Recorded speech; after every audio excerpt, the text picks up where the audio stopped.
I came to with the man's face so close to my own and bright light behind his head. He was yelling in my face, "What's your name? What day of the week is it? Where are you?" And I didn't really know the answer to those questions. I heard from the side someone say, "We need to cut off her shirt." And I thought, my shirt? This is my shirt. This is a gift from my grandma. I had recently been adopted. My dad had made it legal, and I had a new name. My grandma had gotten me this shirt to celebrate, and I was wearing it proudly.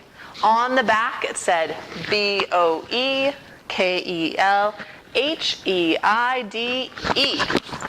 Bucklehide. Emblazoned across my 8-year-old back, my shoulders barely able to hold the weight of that name, but I was proud. I came to kind of realize what was happening, and the day's events started flooding back into my brain. I had been out with my grandma with my new shirt, showing off my new name to all my aunts and uncles. As we left my aunt's house, I hopped into the front seat. This is way back. Hopped into the front seat with my grandma, and seatbelts were just becoming the law. My grandma didn't make me wear seatbelts, and I loved that about riding with grandma. Go ahead and it's like I jumped into the front seat. My grandma, driving the car, didn't ask me to wear seatbelts because you're literally over here, kind of in the driver's seat. Oh, okay. So it's like you just need to separate the car a little bit more. So from your direction, this is the passenger side? I get confused. Yeah, doesn't matter. Just Okay. have a little distinction. Yeah, So, okay. 8-year-old kid. Okay.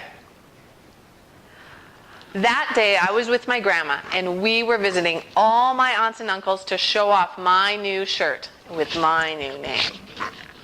As I hopped in the car on the way to the next relative's house, my grandma didn't ask me to wear a seatbelt.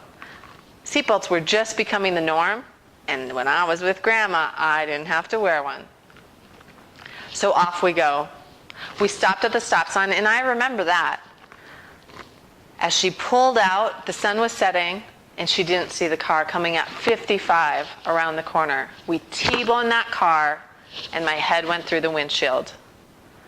That's why the man's face was now pulling glass from my forehead. The next thing I remember is my mom's tear-stained face coming into the room.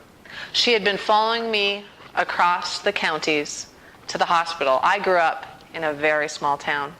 And I started to remember the trip to the hospital. As my uncle picked us up in his truck,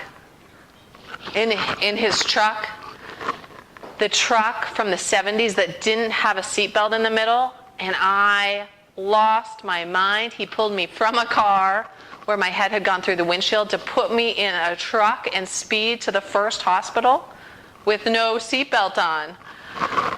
Oh, I can imagine the fear in his brain at that time as I didn't help the situation. Whatever. I don't